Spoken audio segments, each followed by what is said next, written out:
Allah tidak melarang kita punya kekayaan rumah seperti ini. Allah tidak. Kalau perlu umat Islam kaya kok, supaya kau angkat derajat dan marwah orang Islam. Jangan kau jadi peminta-minta. Tapi Allah minta syukuri. Bagaimana cara bersyukuri? Satu, perbanyak mengucapkan hamdalah. Alhamdulillahi Rabbil Alamin. Tuan Takur, kita lihat masukin lagi rumah tak lihat lagi. Alhamdulillahi Rabbil Alamin. Ya, masukin lagi, lihat lagi. Alhamdulillahi Rabbil Alamin. Jangan ucapkan dengan lisan dengan benar, kasih dengar telinga. Itu ada bekasnya. Insya Allah berbekas di hati. Apalagi kau sapu-sapu ya rotak. Alhamdulillahi Rabbil Alamin. Itu pasti berbekas, pasti enak dirasa. Dan cuma Alhamdulillah Alamin. Apa artinya itu? Ada orang biasa bersikir, saya tidak tahu apa Nabi bilang. Coba lihat di masjid, apalagi masjid-masjid kampung, sama-sama subhanallah dibaca, sama-sama alhamdulillah, sama-sama Allahu Akbar, sama-sama 33, sama-sama mulai. Saya baru 11 dia sampai nih. Karena bilang saja 19. Agak betul tuh 19. Dullah. Apa itu dullah? Pada cengi cikali. Perbaiki. Alhamdulillahi Rabbil Alamin. Itu cara bersyukur pertama. Alhamdulillah. Wih, tabrakan mobilnya anakmu, tapi alhamdulillah anakmu selamat je. Alhamdulillahi Rabbil Alamin. Dapat WhatsApp. Salah kirim. Sudah dijelaskan sama suami, salah kirim gitu. Alhamdulillahi Rabbil Alamin. Satu, ucapkan hamdalah. Yang kedua, setelah hamdalah, maka yang kita lakukan berikutnya adalah bertasyakur dan bertafakkur. Apa itu tafakkur? Merenung, evaluasi. Rumah sebesar ini jangan sampai kuburku nanti sempit. Rumah sebesar ini jangan sampai nanti menghimpitku di kubur. Enak rasanya rumah ber-AC kamarnya, kasur spring bed, bagus, kita punya merkuri lampunya. Di akhirat di kubur juga nanti kita punya spring bed dan pakai AC. Alangkah menderitanya di dunia besar begini rumah, sampai di kubur terhimpit kita. Gimana caranya? Mas sudakako. Jangko seke. Jangko pelit. Nah bilang orang di kampungku kikirigala paku jambatan. Ibu, kutanya ke ibu. Senang suami pelit atau dermawan? Senang tetangga pelit dermawan? Senang mantu pelit dermawan? Tetangga pelit dermawan? Tidak ada orang suka orang pelit. Bahkan orang pelit sekalipun tidak suka sama orang pelit. Iya tuh. Tidak milih apa kau udah bilang jago piru mana seke ki. Jago piru mana seke sekali itu. Padahal dia juga seke. Begitu jelek nah itu sifat seke. Maka ketika punya ki rumah begini, datang sekampung tak jangki pelit. Datang keluarga tak jangki pelit. Ukurannya itu kalau kita orang Bugis, tempat makan. Ukuran dermawannya orang Bugis kita itu makan. Maka jangan heran kalau kita datang ke rumahnya orang Bugis, mau jam makan atau tidak, pasti napandre ki iolo.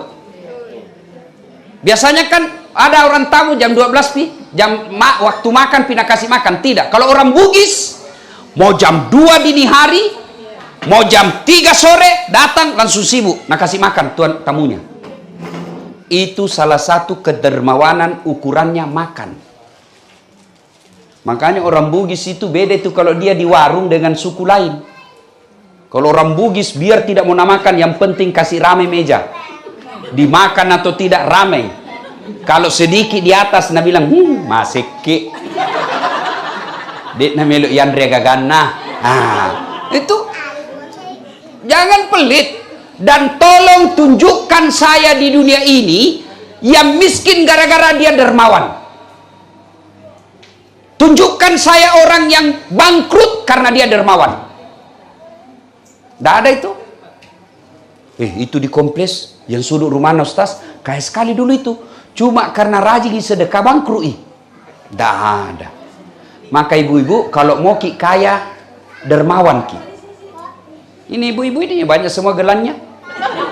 Masalah, ibu kalau mati ki siapa pakai itu semua? Anak istri kedua. Pasti mi kawin lagi suami tak. Iya, Pasti nih kawin lagi suami tak. Ada ibu-ibu berdatang bertanya sama saya, dia bilang, Ustaz, jeleknya itu sifatnya tetanggaku. Kenapa lagi bu? Masa tahu istrinya belum pikirin kuburna, baru 3 bulan meninggal istrinya kawin lagi. Saya bilang, itu tetanggaku masih hidup istrinya kawin mi. Itu takur. Iya tuh, orangnya nak tahu iya kan? Dia dengar ceramahku begini, mamanya cek istriku di rumah nak komplain kak. Dia bilang puang, Ustaz, jadi nanti kalau meninggal kak mau ki juga kawin. Saya suruh duduk ki baik-baik. Nah, sini ki sayang, dengar ki baik-baik ah. Jangankan kita meninggal sayang, masih hidup ki saja. Nah saya berpikiran selalu mau kawin lagi. Ayo, maka dari Allah kalau kita bersyukur kepada Allah, bersedekahlah. Bu-ibu, ada anak tak susah dinasihati. Salah satu sebabnya karena kita pelit. Kenapa itu suamiku tidak mau mendengar? Karena kita pelit. Ingat, ada 6 sifat yang membuat kita tertolak dari bencana. Satu diantaranya kata Nabi, as-sadaqatu, bersedekah. Jadi kalau rumah tangga tak ribut aja terus kerja, sedekah. Sedekah. Allah kan yang mendatangkan bala, Allah yang menghindarkan kita. Jadi kalau mau ki punya rumah yang bahagia, rumah tangganya rukun akur, sedekah ki. Jadi kalau kita dengar nih suami tak mulai lain-lain, toh, kayak itu laki-laki ada tuh dibilang ya nakal-nakal sedikit. Ya, dia bilang bagaimana tidak Ustaz? Kalau di warung kopi baik namamu itu pelayan. Assalamualaikum Pak Haji. Mau ki minum apa? Kopi. Pakai gula atau tidak? Gula. Gulanya yang yang rendah kalori atau bagusnya itu sopan kasih. Bagus dua tangan nak kasih suami tak. Sekalinya sampai di rumah, bikinan saya kopi. Apa kopi terus kau. Gimana suamimu ndak nambil orang cilaka? Ya. Nah, kita lihat nih gelagak-gelagak suami tak. Ciri-cirinya misalnya tuh yang selama ini tidak pernah pakai parfum keluar. Nah biar pengharum ruahan nah pakai Tommy. Ciri-ciri itu. Selama ini tidak pernah setrika. Nah biar baju dalamnya mau Tommy disetrika. Mencurigakan itu. Paling mencurigakan kalau terima WhatsApp dalam kamar mandi. 70% wajib dicurigai. Nah kalau sudah begitu mi suami tak, jangan kau pergi curhat di medsos. Tak kusangka kau begitu. Dede. Curhat kau di medsos 60 umur dah. Datang kuliah itu ibu-ibu. Ini deh, caleda. Nah, ada datang kuliah itu ibu-ibu. Ini update status toi. Di mana di kau? Oh, boleh. Daripada ibu begitu curhat, ya Allah. Kan ibu-ibu kan selalu berdoanya di medsos. Ya Allah lindungi suamiku. Status ibu itu Tuhan mau baca statusmu.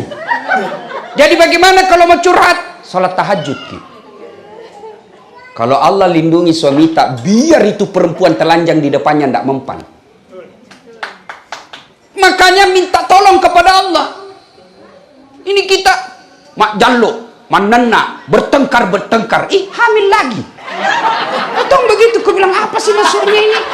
Bertengkar, ini tampus sih. Ada toh itu begitu. Ya sudahlah. Nah, ketika ada masalah begitu, ibu jangan cerita jeleknya pasanganmu. Bapak jangan cerita jelek pasangan sama orang lain. Pasti nak cerita ke orang. Masa nak cerita ke Ustadz? Nah masih saudara ke itu. Siapa yang dorong Nabi Yusuf ke sumur? Saudaranya. Masa tol sih nak cerita ke Ustadz? Pamanku itu, amureku. Siapa itu? Abu Lahab. Pamannya Nabi. Masa nak cerita kak, nama si sepupu kak, Abu Sofyan itu sepupunya Nabi. Maka lebih baik curhat kepada Allah. Ambil sholat duha. Sudah itu ngadu kepada Allah. Saya tidak tahu salinya sholat duha. Tidak harus bahasa Arab itu sali. Kalau mau ke bahasa Bugis, Wani akan mas sampaja hajat. Kalau kita mau sholat hajat, ya sholat hajat karena kita punya hajat besar. Sali sunatal hajjadi. Kalau bahasa Arab, kalau kita bahasa Bugis, wakatai masampaja hajat 2 rakaat, sunnah iriseseku lillahi ta'ala, Allahu Akbar. Bahasa Indonesianya, saya niat salat hajat 2 rakaat, sunnah hukumnya bagi saya, lillahi ta'ala, Allahu Akbar. Itu juga tidak tahu, berdiri tegak menghadap kiblat, ambil jalur pintas. Mana caranya? Bilang makin saja, Tuhan, sholat hajat nah, Allahu Akbar. Dia ketawa serius kayak ini. Boleh, betul. Sudah itu 2 rakaat ulang lagi. Tuhan, masih seperti yang tadi. Allah. Boleh. Benar boleh. Nah, sudah itu baca doa iftitah, baca Al-Fatihah, baca surat pendek. Surat pendek apa? Surah apa saja. Bahkan boleh tidak baca surat pendek. Selesai ruku, tidak. Sudah selesai 1 rakaat, naik lagi 1 rakaat lagi, tambah. Seperti sholat sunnah biasa. Sujud terakhir, menangis maka di situ. Sampaikan keluhanmu. Ya Allah, Engkau yang membolak-balikkan hati suamiku. Saya lihat akhir-akhir ini mulai lain-lain. Tidak mungkin saya bisa jaga, ya Allah. Saya periksa HP-nya yang satu, ternyata ada lagi yang sembunyi. Curhat itu namanya curhat di hadapan Allah. Nangis maka di depan, sampaikan isi hatimu. Tidak mungkin saya bisa menjaganya. Engkau Maha menjaga, ya Allah. Ya Allah, lindungi suamiku, ya Allah. Nah, sudah itu nasar ki, ya Allah, ini ada uangku 1 juta. Saya bawa besok ke panti asuhan. Saya bawa besok ke masjid yang lagi dibangun. Mudah-mudahan 1 juta itu tolak bala. Suamiku terhindar dari wanita jahat. Bismillah. Coba mengamalkan gitu, coba kiamalkan. Yang jadi masalah kalau suami tak juga bangun sholat hajat. Nah, tahu ini juga rumusnya. Sudah sholat tapi ya Allah, cau nam itu biniku. Capek mali istriku, ya Allah, jaluk saja kerjanya. Bu, ini yang jadi masalah. Seperti ibu-ibu tadi ada datang bawa ke anak, Ustadz doakan anakku. Mendoakan tidak harus bahasa Arab. Salah kalau dibilang Tuhan itu bukan orang Arab. Salah. Yang betul, Tuhan itu maha mengetahui bahasa apa saja. Tidak boleh Tuhan disamakan dengan manusia. Tidak bisa, ya. Jabatan ini sementara saja. Tidak selamanya. Kalau mati kau, datang kau tembakan salpo, kau kira mundur malaikat tambah maju. Kan? Nah, maka berdoa silahkan. Ibu bahkan boleh bahasa isyarat, boleh. Bahkan ibu boleh seperti ini. Berdoa boleh begini. Ya Allah, Engkau sudah tahu apa yang ku mau, maka berikanlah. Sudah. Daripada bahasa Arab kita tidak tahu artinya. Dunia hasanah wa fil dia bilang, Allahumma ghafir lana wa liwalidayna. Padahal dia minta setiakan suamiku. Bingung malaikat, dia bilang, apa maksudnya ibu? Lain di bibir, lain di hati. Tidak harus berdoa pakai bahasa Arab, ya. Bersedekah tolak bala. Maka kalau ada rezeki Allah kasih kita, bersyukur dengan memperbanyak lafaz alhamdulillahirabbil alamin. Yang kedua bersedekah, yang ketiga jangan takabur. Takabur itu matempo, sombong. Jangan sombong. Kalau ada keluarga tak miskin, jangan pandang enteng, kasihan. Biasanya itu ibu-ibu paling banyak pandang enteng keluarganya yang miskin. Kalau pergi pengantin, nak lihat cincinnya orang yang palsu, nak lihat migelannya, nak cerita tapi baku kopi itu. Gaji. Ketawa karena begitu gitu. Itu saya saja tadi lewat ada yang bilang, itu bajuna watuna di YouTube. Kenapa? Susah kok. Saya pakai baju kau yang sibuk. Ya kan? Nah, jangan orang sombong itu cerita jeleknya orang miskin, jangan. Ibu kalau punya berlian, pakai itu berlianmu, rezekimu. Jangan toma kau sembunyi, pakai emasmu, pakai semua. Tapi dengan catatan jangan kau hina orang miskin. Bodoh nih tuh suaminya. Mau nih itu dekat istrinya baru palsu. Urusannya orang. Namun semua kini pakai yang asli, tapi kan rezeki Allah yang tentukan. Maka ketika kau lihat orang susah, lebih kau ucapkan alhamdulillahirabbil alamin. Syukurnya suamiku bisa belikan berlian. Umur tak sudah 60 tahun. Kan makin dekat makin dengan sakaratil maut. Sudah, panggil itu anak tak, itu ada cincinku nah, jual mako, bikin ko masjid di kampung. Itu nah, belikan mak yang di tanah abang yang palsu. Kalau orang kaya pakai, biar palsu, nah bilang tong orang asli. Palsu, tosogi ya roh, ndak mungkin. Palsu, ndak mungkin. Itu nanya dia orang kaya. Kalau orang miskin asli dipakai, nah gimana tong ambil? Maka enak memang jadi orang kaya, ya. Tapi ingat, orang kaya juga itu banyak pertanyaannya nanti. Orang kaya banyak pertanyaannya. Karena di padang mahsyar nanti itu kan diantri orang untuk ditanya. Tersangka pertama, maju. Maju. Nama, Inem. Pekerjaan, pembantu rumah tangga. Gaji, 3 juta per bulan. Kau gunakan untuk apa? Tuhan, sebenarnya tidak ada cita-citaku menjadi pembantu. Cuma kan sakit bapakku. Tidak ada keterampilanku, tidak ada sertifikatku. Saya pergi merantau, jadi pembantu di Jakarta. 3 juta gajiku, 2 juta saya belikan obat ibuku tiap hari, tiap bulan. 1 jutanya operasionalku tiap bulan di Jakarta. Mobil? Tidak ada. Motor? Tidak ada. Sepeda? Tidak ada. Miskin mudik, mau milih apa Tuhan? Kau sholat? Alhamdulillah, sholat. Ramadan? Puasa. Senin Kamis saya jalani. Oh, Inam, meskipun kau hina di hadapan manusia, kau mulia di hadapanku sekarang. Kata Allah, tadkhulul jannati bisalam. Nam, masuk ke surga dari pintu mana kau suka. Apa mau ditanyakan? HP? Tidak ada. Pembeli pulsa? Mana mau beli pulsa dan tidak ada HP? Coba. Tersangka berikutnya, maju. Haji titik-titik. Ditanya nih, itu istrimu yang pakai behel. Kalau dilihat gajimu tidak bisa itu pakai. Dari mana itu? Anu apa? Tidak jelas ditempelin. Bocor telinganya. Lari ditarik lagi. Sini kau belum selesai. Itu keramik di rumahmu dari mana itu? Pentil mobilmu? Ditanya semua. Masuk tonji surga. Tapi kau babak belur mi. Tak merah-merah tak loban. Lama kan pertanyaan. Lama mulai ditanya jamnya, ditanya lampunya, ditanya. Semua ditanya. Kan banyak hartanya. Masuk juga surga. Tapi banyak pertanyaannya. Begitu datang dia bilang, bosku, Idam kan lebih dulu masuk surga. Demi, mau kalian bagaimana modelnya ini kesian. Ternyata di blender ki. Masuk juga surga tapi terlambat mi. Bapak belur mi merah jam setengah mati jalan. Ketemu Idam dah bilang, Ipuang, kenapa ki? Dia bilang terlambat. Kenapa bisa terlambat? Jangan banyak bicaramu di situ deh.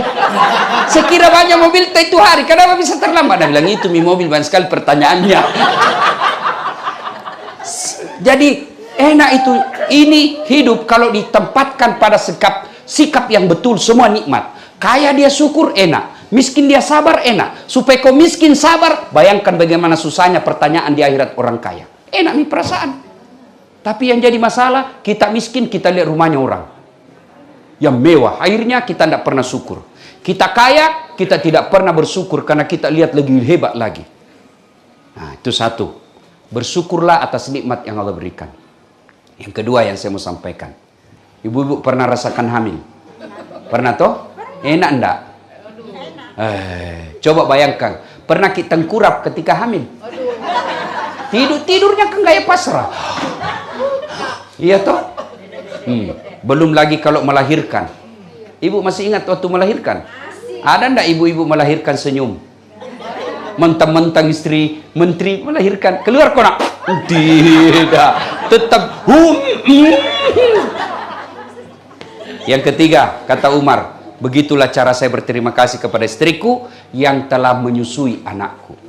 Masih ingat waktu menyusui, Bu? Apalagi waktu tumbuh giginya.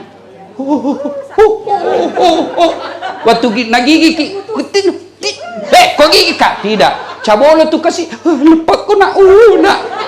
Siang anak malam bapak nak.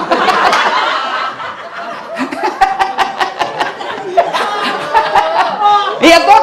Maka kalau istri ngomel, rumusnya sabar. Sabar.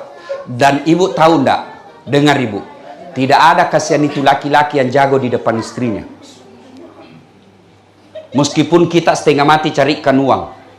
Lihat itu kasihan suami-suami. Ya kalau suami tak baik kerjanya. Tapi lihat kalau dia tukang gojek. Tengah malam belum pulang. Hujan kasihan. Dimaki-maki sama pelanggannya. Dia sabar, yang penting dapat uang. Kita kira itu tidak malu kita sebagai suami. Kalau pulang kita lebaran istri tak pakai emas. Malu kita itu sebagai suami. Dilihat kalian saudara tak istrinya bagus bajunya. Malu kita minder. Itu harga diri suami. Tapi mau dia apa? Ini rezeki. Maka jangan kau suka ngomel. Tong itu ibu-ibu tidak nak kasih tenang sekali. Menena aja kerjanya. Bagaimana kita mau tenang di rumah? Ada yang tanya kayak ini di Makassar. Dia bilang, Ustaz, kenapa itu istriku tidak, suamiku suka keluar, tidak betah di rumah? Aku ceritakanlah dia karena takut dia tersinggung toh. Ibu, ada itu suami istrinya suka ngomel. Ngomel aja kerjanya, tidak betah suaminya. Akhirnya suaminya punya kreativitas. Oh, nah bawa pergi beli berlian. Sudah beli perhiasan, senanglah istrinya. Nah bilang suaminya, Dek, kita pergi wisata sumur tua. Dia bilang, ayo nih. Pergilah dia pergi lihat sumur-sumur tua. Ini sumur tua, Bu, 400 tahun umurnya. Begitu dekat sumur tua, nah bilang suaminya, lihat ki bedek sayang, ada airnya itu sumur. Nah bilang, dangkal ji ini kak. Lihat ki dulu baik-baik, dangkal ji. Paling sampai lutut. Dalam hati suaminya berarti aman. Dekat-dekat istrinya bibir mulut sumur, dia dorong istrinya masuk ke sumur. Pak, jatuh. Nah bilang suaminya, ngomel mako di situ, ndak ku dengar juga. Manenak no cilaka. Ndak ku dengar juga ngomel kau di situ. Boy, suaminya enak-enak dia ngomel mako. 1 jam kemudian, Bu, tiba-tiba dari dalam sumur ada keluar makhluk tinggi besar hitam. Kaget suaminya, siapa kamu? Nah bilang, saya jin yang ada di sumur ini. Saya sudah 400 tahun di dalam sumur ini. Ada perempuan ngomel aja kerjanya di dalam. Lebih baik saya lari. Coba bayangkan. 400 tahun ini jin. Baru ibu 1 jam lari. Makanya kalau istri suamimu tidak betah di rumah, koreksi itu bibir. Gimana kita mau betah? Nah, kita juga suami rumus menghadapi jam makin ajak bicara istri tak. Kalau mulai mau ngomong istri tak, lebih baik ambil selimut tutup kepala. Memang fitrahnya perempuan ngomel. Memang fitrahnya begitu. Bagaimana supaya tenang perasaan? Bayangkan bagaimana dia hamil, bagaimana dia mengelola uang yang sedikit harus cukup 1 bulan.